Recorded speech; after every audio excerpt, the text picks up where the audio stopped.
Every once in a while down in the south, we get a little rainstorm.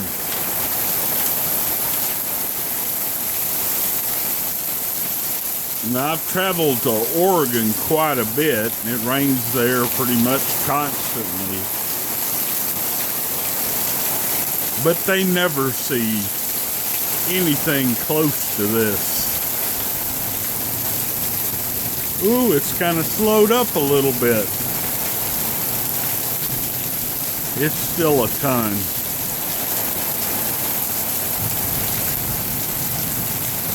Well. Thunderstorm warning, flash flood warning. I'm not really in any danger of that. I'm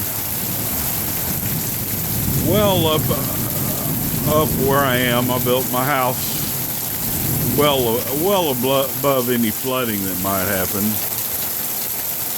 But man, this some kind of day. There's supposedly a good chance of tornadoes too. So I figure, what the heck? I'll just document a little bit of this stuff. But